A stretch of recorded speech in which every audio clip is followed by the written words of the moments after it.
Bienvenidos a todos, hermanos, qué bueno que ya nos acompañan para estudiar la Biblia. Y hoy tenemos una pequeña dinámica que vamos a hacer, para la cual voy a necesitar que ustedes estén muy activos y estén muy pendientes de lo que vamos a practicar hoy. Entonces, oremos para poder empezar nuestro estudio de hoy.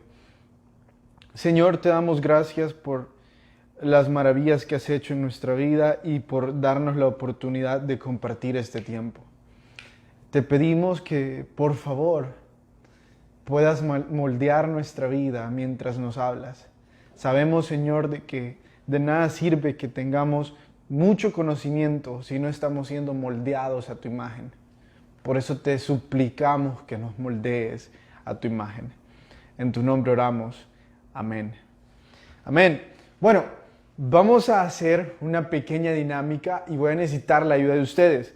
Tengo mi celular acá porque voy a estar leyendo lo que ustedes me dicen. Entonces yo tengo aquí la transmisión en vivo. Voy a hacer algo así como mi propio monitor porque vamos a practicar esto. Vamos a aprendernos ahorita el versículo de la semana. Es que no solo ustedes van a escuchar este mensaje, también las personas de Radio Progreso que nos sintonizan todos los días a las 6 de la tarde. Ellos van a escuchar esto quizás en sus vehículos o quizás yo no sé a qué hora, pero van a escuchar esto y van a saber que pueden ser parte de nosotros practicando lo que vamos a hacer ahorita. ¿Y qué es, Carlos? Bueno, ya lo dije, vamos a aprendernos el versículo de la semana para meditar en él, en el trabajo, durante el tráfico, mientras manejamos, de donde sea. Meditemos en este verso y dejemos que la palabra de Dios moldee nuestra vida. ¿Cuál es el verso? La primera parte dice así: vuélvenos, oh Jehová, a ti, y nos volveremos. La primera parte: vuélvenos, oh Jehová, a ti, y nos volveremos. Por favor, yo sé que ustedes están ahí conmigo, están al otro lado de la pantalla, pero hagan como que si están practicando conmigo. Digan: vuélvenos, oh Jehová, a ti, y nos volveremos. Yo sé que lo han dicho, porque yo sé que están conmigo. Así que vamos a aprendernos la segunda parte. Renueva nuestros días como al principio. Renueva nuestros días como al principio. Entonces la primera parte, vuélvenos, oh Jehová, a ti, y nos volveremos. Renueva nuestros días como al principio. Al parecer la segunda parte está un poco más difícil. Entonces vamos a recordarla de esta forma: renuévanos. Renuévanos. Repitan unas 10 veces: renuévanos, renuévanos, hasta que esa palabra esté bien conectada a su cerebro. Renuévanos, renuévanos.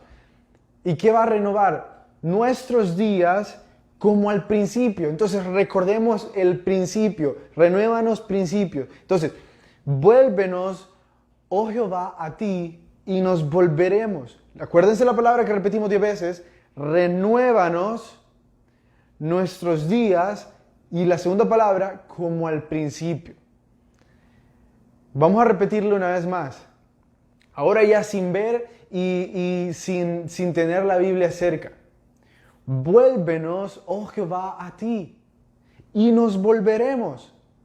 Renuévanos nuestros días como al principio.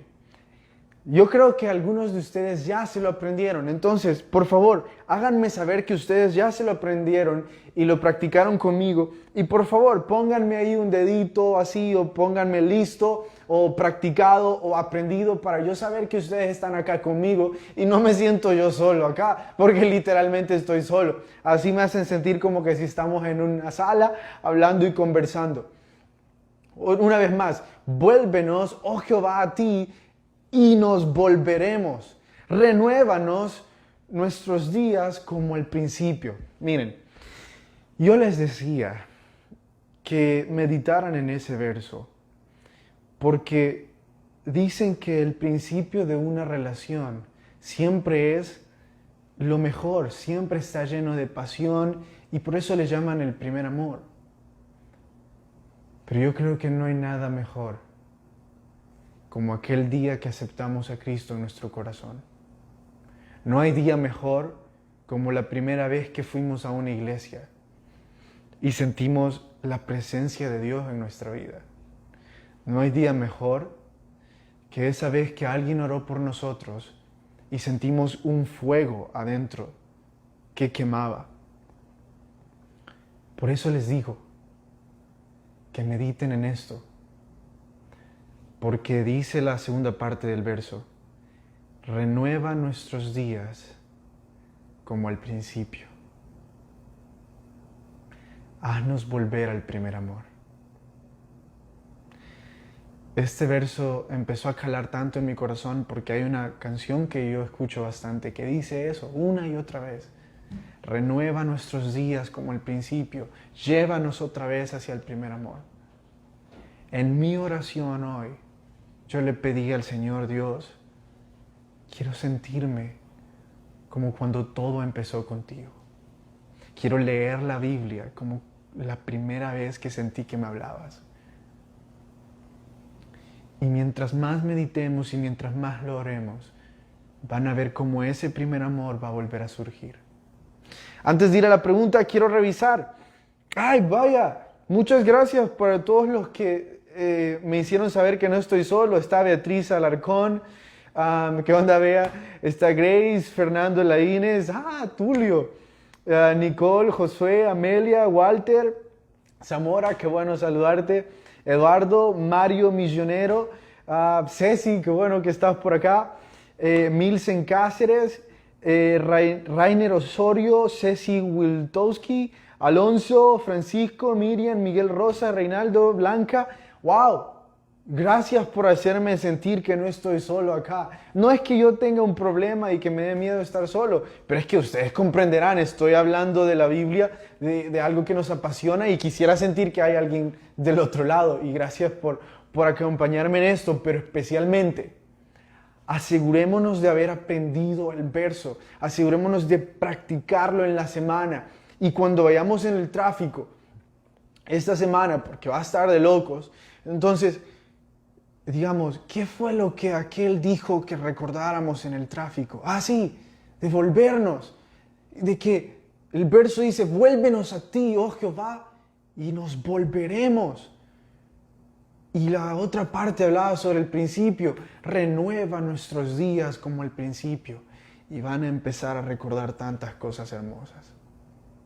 Bueno, les dejo con el verso para que ustedes lo mediten por sí mismos, pero hay muchas preguntas que responder, así que vamos hacia Números capítulo 7, si tienen sus Biblias ahí, de Lamentaciones, vámonos a Números, perdón que no les dije la cita es Lamentaciones 5:21, me van a estar notificando algunas cosas por aquí por texto, entonces perdonen si de repente suena, es que tengo que darme cuenta,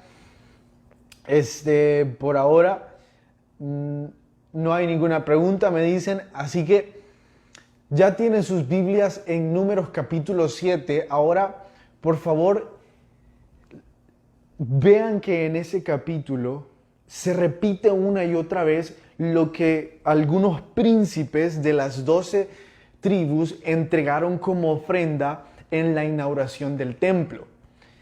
Repetidamente se menciona, es algo así como un estándar. Esto es lo que van a entregar y eso es lo que ellos entregan. 12 veces dice lo mismo y al final hay un consolidado, hay una sumatoria de lo que todos dieron, como una especie de contabilidad, haciendo un consolidado de todo lo que se recibió y de forma administrativa hay una confirmación y una muestra, una prueba de finanzas totalmente honestas de lo que sucedió con esas ofrendas. Entonces, ¿qué es? ¿Qué es lo que está pasando acá? Yo les dije el jueves pasado que al leer Números tenemos que no solo estarlo leyendo como un libro de la Biblia más, sino que tenemos que recordar el mismísimo nombre de ese libro. ¿Y cuál es? Números. ¿Y qué nos indica? Es algo administrativo. Si ustedes revisan en las 5 o 4 etapas de la administración, dependiendo del autor que ustedes gusten, se van a fijar que la primera etapa es planificación. La segunda etapa es organización. Es ver quién va a hacer qué y qué va a hacer, o sea, quién va a hacer qué y quién le va a entregar. Es un poco más de la ejecución. Ahora estamos viendo esa etapa en números, la etapa de la organización. ¿Por qué? Porque aquí acabamos de tener un conteo de quién entregó qué y qué le dio a quién. Por lo tanto, tenemos un conteo de lo que los príncipes entregaron como ofrendas a los levitas en la etapa de organización. Una vez hemos realizado una planificación, toca organizarse. Esto es, dicho de una manera simple, repartir tareas. De algún modo, darle sentido a todas las preguntas a las que hemos tratado de responder durante la planificación, que son metas, objetivos, misión, visión, y algunas preguntas podemos hacerlas de esta forma, por si algunos de ustedes están preguntando si esas son las preguntas de la planificación, entonces ¿cuáles son las de la organización? ¿En qué orden vamos a encargarnos de las tareas? Podría ser una. ¿Quién se va a encargar de cada tarea? Sería otra. Por lo tanto, el libro de Números nos está dando una cátedra de administración y de orden, de organización en general. Por eso les digo que cuando vean este libro, no solo se enfoquen en lo que sus ojos les dicen que hay, enfóquense en el conocimiento que ustedes están adquiriendo conforme a lo que está sucediendo en el mismo libro, en el orden que se lleva. Encontramos algo muy curioso para aquellos de ustedes que fueron muy acuciosos al leer el capítulo 9, y es que a todos los levitas les permitieron participar en obtener estas ofrendas, que eran carros. A los levitas les dijeron, ustedes también van a poder tener carros y les van a ofrecer bueyes, que en aquel tiempo era el método de transporte. Pero hubo una familia de levitas en especial que no les permitieron. ¿Y cuál es esa? Es la que está en Números capítulo 7, verso 9. Pero a los hijos de Coat no les dio, porque llevaban sobre sí en los hombros el servicio del santuario. ¿A qué se refiere sobre llevar en sus hombros el servicio del santuario? Porque esa es la respuesta del por qué los hijos de Coat no iban a tener ese tipo de ofrendas de carros y bueyes. La respuesta es porque ellos eran los encargados de cargar todos los utensilios santos del templo, como el propiciatorio, que es una parte del arca del pacto, como el candelabro, como la mesa de la preposición, de los panes de la preposición, todo lo que era para servicio santo del templo. Los hijos de Coat eran los encargados de llevarlo de punto A a punto B. Pero no debían de solo cargarlos, sino que en Números capítulo 3, verso 30, tenemos un ejemplo de cómo ellos lo iban a cargar o de qué iban a cargar. Dice, y el jefe del linaje de las familias de Coat estará a cargo del arca, de la mesa, del candelero, de los altares, de los utensilios del santuario con que se ministran, y el velo con todo su servicio. Y en el capítulo 4 especifica que cuando él cargue esas cosas, tiene que cubrir todos los utensilios con lino fino. Pero no solo cubrirlos con un lino fino, sino que también debían de cargarlos sobre sus hombros. El mismo verso 9 del capítulo 7 lo dice. Tenían que llevarlos sobre sus hombros. ¡Qué falta de efectividad!, pensarán algunos. ¿Cómo es posible de que teniendo carros, teniendo bueyes, ponen a cargarlos con sus hombres a los pobres hijos de Coat? Momento. ¿Qué materiales dijimos que eran? Ah, sí, los que se ocupaban para ministrar en el lugar santísimo. Ah, ¿acaso me estás hablando de materiales de mucho valor y por lo tanto frágiles? Oh, me estás hablando de que lejos de poner en una carreta que se podía caer, o se podía quebrar, o se podía ir en un hoyo, lo iban a llevar toda la familia de Coat en sus hombros o en sus manos, impartiendo la mayor seguridad que se le podía dar en aquel tiempo. Exacto. David olvidó esto. Sí, el rey David olvidó esto. El rey David olvidó que Dios había escogido a los levitas y a los hijos de Coat para ser los únicos que podían trasladar el arca de punto A a punto B. Y David mandó a hacer la carreta más hermosa o el carro más hermoso de ese momento. Invirtió tanto dinero en su tecnología. Pero obviamente no era muy buena tecnología para ese tiempo. Por lo tanto, el carro tambaleó y el arca del pacto, una caja con querubines de oro, hermosa de oro, que tenía todo tipo de cosas preciadas adentro, tambaleó. Porque el carro se fue en un hoyo. Y cuando eso sucedió, uno de los generales más fuertes de David y un amigo de él intentó sostener el arca para que no cayera, y ustedes saben lo que sucedió. El general murió. Ahí mismo. Dice la Biblia que fue fulminado. David entró en depresión, no volvió a tocar el arca hasta que un buen hombre le recordó. Los únicos que pueden y deben tocar los instrumentos del servicio santo son los hijos de Coat. Y la única forma en la que se puede trasladar el arca de punto A a punto B es en el hombro de ellos, no en carretas. Ahora ustedes me preguntarán, ¿por qué los hombros? Las carretas en ese momento no eran totalmente seguras. Eran más seguros los hombros de los hombres y los brazos de los hombres.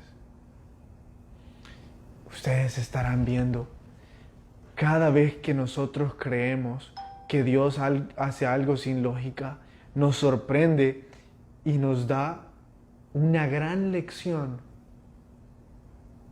sobre cómo Él siempre tiene la razón y sus caminos son mejores que los nuestros. Así es Dios con nosotros. Cada vez, perdón hermanos,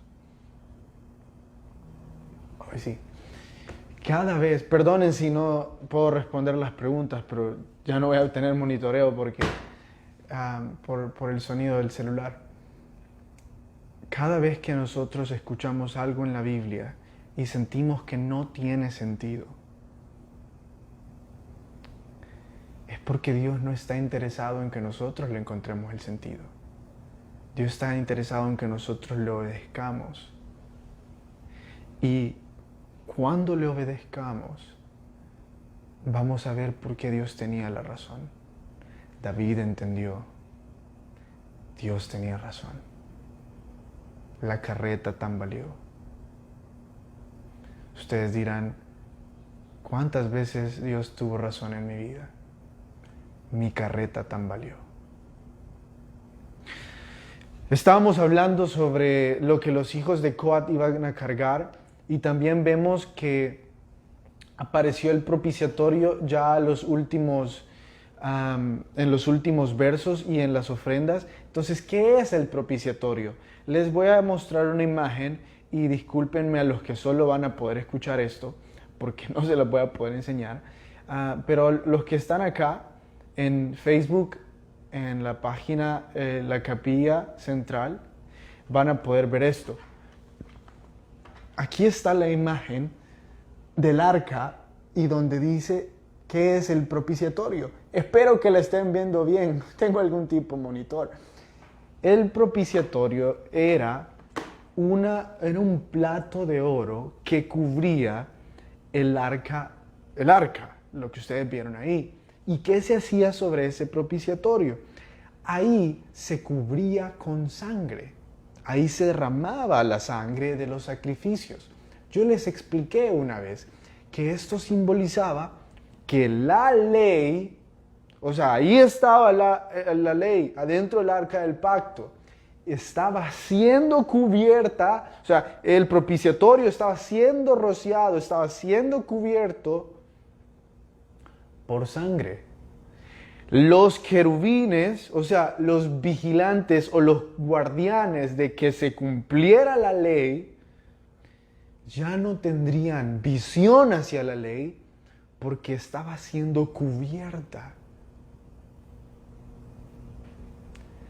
En pocas palabras, lo único que nos condenaba estaba siendo cubierto. Por eso se llama propiciatorio. El significado de propiciatorio es el lugar donde uno alcanza redención. Hablando en idioma actual, el propiciatorio quizás sería la cruz, porque fue el lugar donde Jesús derramó su sangre.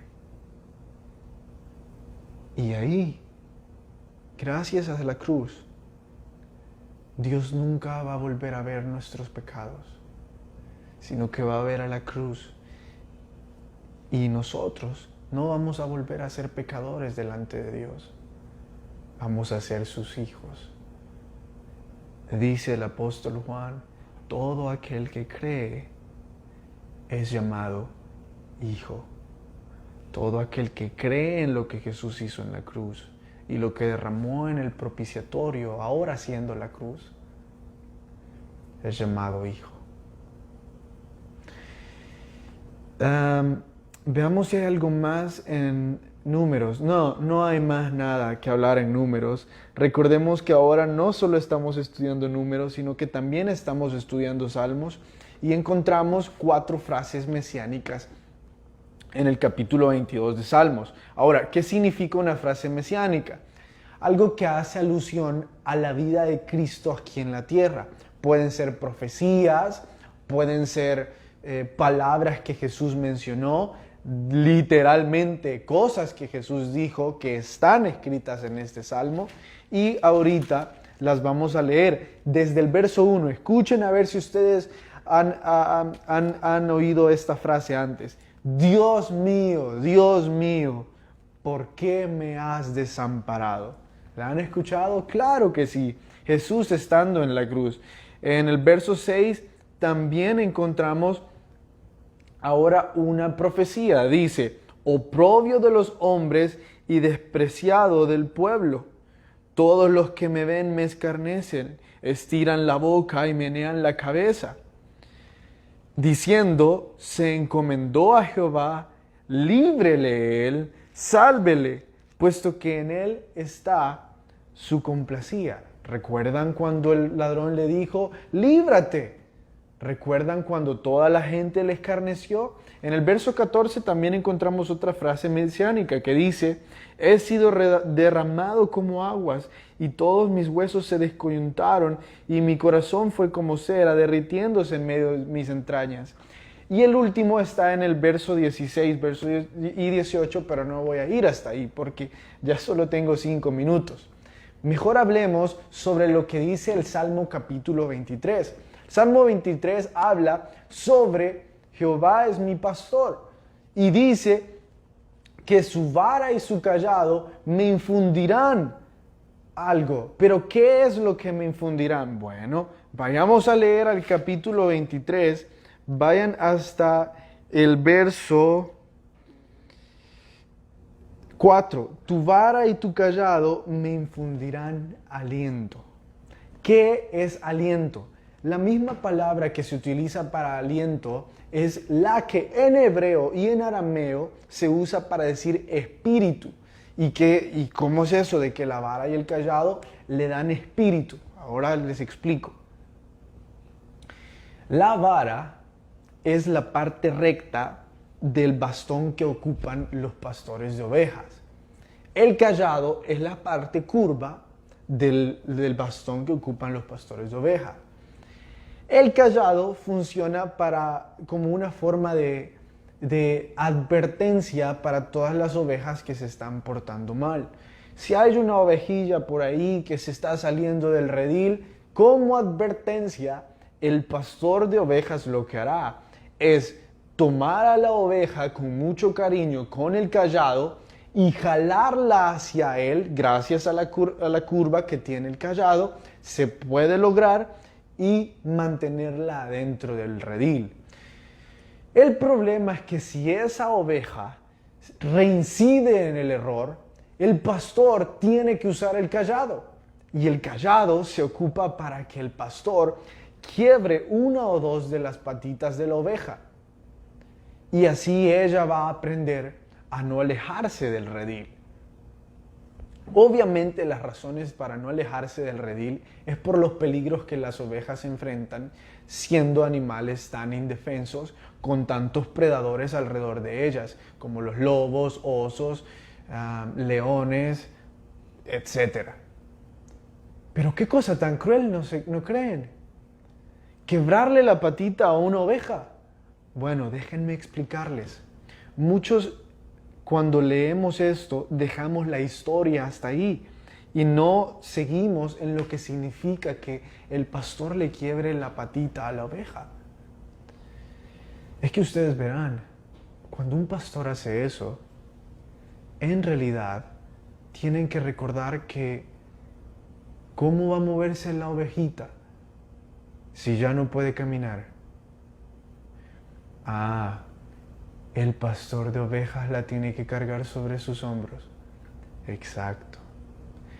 Todo el tiempo que la ovejita pase con su pierna quebrada, el pastor de ovejas las tendrá sobre sus hombros. ¿Y cuál es el punto de tenerlas sobre sus hombros? Que día y noche esa ovejita va a escuchar la voz del pastor, va a sentir su aroma, va a estar con él. Y al final, cuando la ovejita se haya recuperado de su patita, va a haber fortalecido su relación con el pastor, que van a ser como la intimidad que leemos al final del capítulo 25. Que aquellos que quieran intimidad con Dios le van a temer. Van a tener una relación tan íntima como una ovejita que le quebraron su patita, pero pasó los mejores días de su vida sobre los hombros del pastor.